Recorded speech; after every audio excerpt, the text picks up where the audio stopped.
Hi, everyone. For those of you who don't know me, who are just getting to know me or stumbling upon this video uh, somewhere on the internet, my name is Emily Nahazl. I am a coach, a teacher, and a business mentor. And I wanted to film a video today answering a question that's been brought to me multiple times over the last 1 to 2 months. Oftentimes, when a question comes up at more than once, well, anytime a question comes up, especially in the group setting, I know that it's not for just that person. The answer is not just for that person asking the question, but especially when a question comes to me from more than one place, I have a sense that there's someone else out there that needs to hear the answer too. So the question that I'm going to address today is, how do you find teachers or coaches to work with? As I mentioned, I am a I'm a teacher and a coach. And I've also worked with numerous teachers and coaches over the last 10 years. So I definitely have experience in this field. And once this question came to me, I wanted to gather my thoughts and share some really easy tips and takeaways because it is an important question, especially in the day and age that we're living in. There's a ton of information on the internet. There's a ton of free information. There's a ton of paid resources. There are more and more coaches than ever before, which I think is a wonderful thing. But I think it also makes it more challenging, perhaps, to say, well, wait, how do I know who's for me? Or what course is for me? Or what program is for me? So while the information or the tips that I'm going to give here today are specifically for working with a practitioner one-on-one, this can also apply to working within somebody's group, to deciding to purchase their online course or go on retreat with them. So this information definitely is adaptable. And it doesn't just apply to coaches. This can apply to teachers, mentors. When I was thinking about this, I was thinking about when I worked with a therapist for many years. These tips or techniques can apply there as well. So the first tip is that the coach or teacher that you're working with should have something, or that you're considering working with, should have something that you want. And I think the important nuance here is that they don't have to have everything that you want. You don't have to want to be them. They don't have to have the life, the business, the partner, the financial situation. Rarely are we going to find, if you find someone that has lots of things that you want, great. That's awesome. But rarely are we going to be presented with someone who's like a carbon copy of future us. We'll see pieces of ourselves, pieces of places where we need to work, where we can evolve, and we'll have different teachers that can help us along our own unique path of growth and evolution. So the teacher that you're considering working with should have something that you want, and you should be able to clarify. And oftentimes teachers do this by having, like a niche program, or they work with a specific like target that's very clear on their website. So you can identify like, oh yeah, this woman had an eating disorder, had disordered eating, and now she does intuitive eating and she loves her body. And that's what she's going to be able to help me with. So I think that identifying, and if it's not clearly spelled out, because especially as if you go into, like, there's not just one thing that I do as a teacher or as a coach. So if you're working with someone maybe in a more spiritual realm or more holistic realm, they might have a suite of offerings or a number of different offerings, a number of different things that they can help you with. But I would ask you, or I would encourage you to set the intention up front, like, what's your biggest priority? What do you want to learn most from this person? What do you want to get most out of this coaching or teaching relationship? And make sure that that person, has something that you want. Now, the other the other tip around this is around selecting a coach or teacher to work with, is that you should feel connected to them. And I'll talk through a number of different ways that you can know that you feel connected to them. And I'll also address after this, like, why you shouldn't work with someone. What are not good reasons to work with someone? So you could feel connected. One way that you could feel connected to someone is perhaps just by following them on social media or signing up for their newsletter or watching their YouTube videos. You feel like they get you. You feel like they know you. And that might be connected to tip number one, is they have something that you want. Perhaps they have a similar story, or they've gone through a transformation that you want. You might feel like they can understand your unique situation because there's something in them that you see in you. So you feel connected, you feel like they get you. An important thing is you feel like you speak the same language. Now, a teacher, in the like most basic sense of the term, a teacher has some additional layer of knowledge that you don't have. Like, that's why you work with a teacher. But they should still be able to speak your language. So if you're watching someone's videos and you're like, I have no idea what they're saying, like, or actually maybe you see like the headline for the video is how to feel more connected to your body. Let's just use that example. How to feel more comfortable in your body. And you're like, okay, cool. I want that. That makes sense.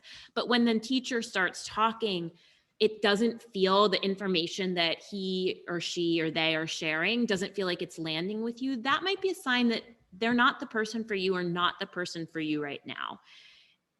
You should feel like they speak your language. You should feel connected to them, maybe through their story or their vibe, their energy.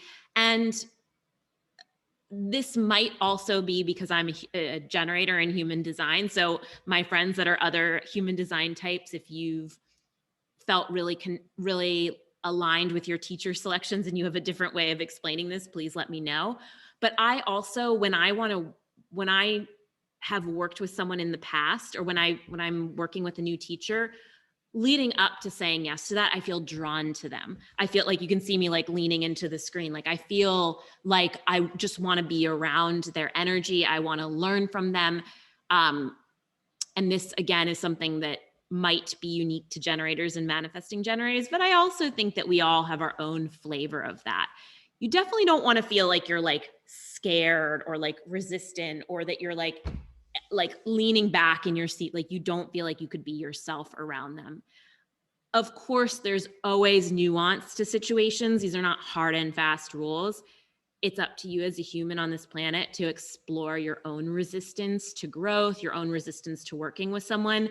But if you don't feel great, if you don't feel excited, if you don't feel interested, if you don't feel like really lucky and really just like feeling that feeling of desire with working with someone, it might not be the best fit. And this leads into my point around why you shouldn't work with someone, or what wouldn't be a good reason to work with someone. I think this goes without saying, but I want to say it because I know that I've been in the position years and years ago where I signed up for a course just because everyone else was doing it. Because this woman was the most popular manifestation teacher on the planet. Everybody was doing her work and having good results. And so I was like, oh, well, I guess I should do this. And it didn't end up working for me. I didn't end up wanting to engage with the work because I wasn't connected to it. So you don't want to do something, whether that is work with someone one-on-one, sign up for their course or their program, or even like purchase their book just because this person is the most popular. This person is the top expert in the field. And even you wouldn't necessarily want to sign up with someone just because a close friend referred you to them or referred you to their work.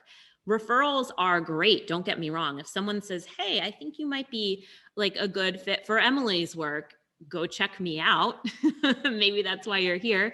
Like, go check out those people that you're referred to, but then also trust your own inner knowing, your own intuition, your own gut, for if that person, that course, that program, that book feels like a right fit for you in the moment. Let me just see. I had a few notes here if there was anything else that I wanted to share.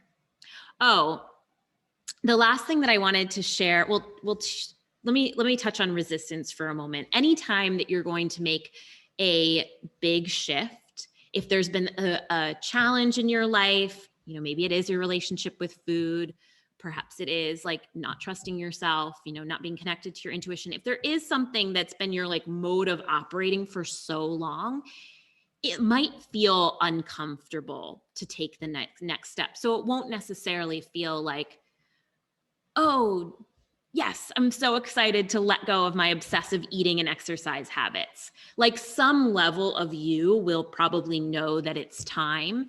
And I also, like I mentioned before, want to encourage you to examine your resistance. Is the resistance because this path, this road, this teacher is not for you right now? Or is it just because you're more comfortable being where you're at? And if that's the case, that's fine. I also believe like everything will come out in time. Everything will, there is a time when, there's that quote, like there's a time when like the risk of staying small is, or the pain, discomfort of staying small and where you are is more than what it would feel like to risk and step outside your comfort zone. So that you'll probably get to that point either way. But I just want to say, like, it is worth observing your resistance and noticing where that's coming from. Is it coming from just like, ooh, I'm taking a big next step and this is going to require me to change? Or how this comes up for a lot of people is like, well, that's too big of an investment. Like I can buy a book or maybe I'll do a $97 course, but I'm definitely not investing multiple thousands of dollars. Again, might be a very valid reason not to work with someone in this moment, or it might just be your protective mechanisms, your fear coming up. So only you can know that. So it's worth exploring.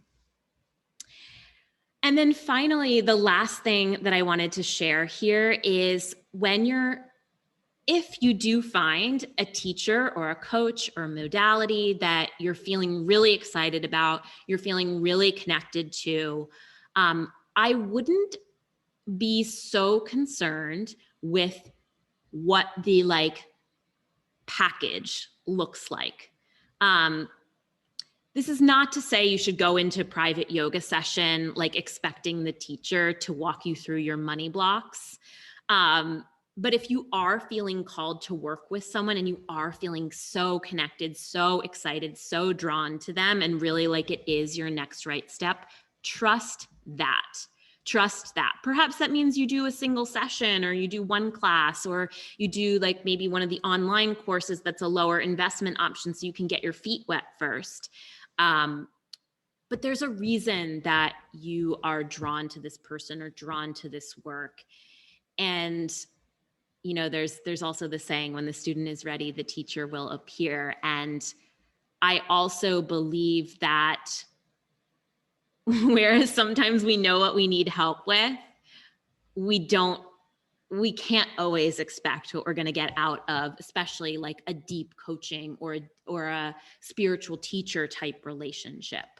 So trust your desire, trust your feelings, and trust that you'll likely, if you can come into the relationship with some sort of intention, yes, but also be open to the experience being completely different and different in a better, more expansive way than you could ever imagine. So that's all I wanted to say on working with a teacher or a coach. I have worked with many different teachers and coaches over the years, some of which call themselves coaches, some of which are acupuncturists or therapists or massage therapists, folks in slightly adjacent and different roles, but really were huge teachers in my life. So I hope that this video was helpful for you. If you have a follow-up question or if there was just something that stood out for you, I'd love to hear. Leave a comment and let me know. That's all for now. Bye-bye.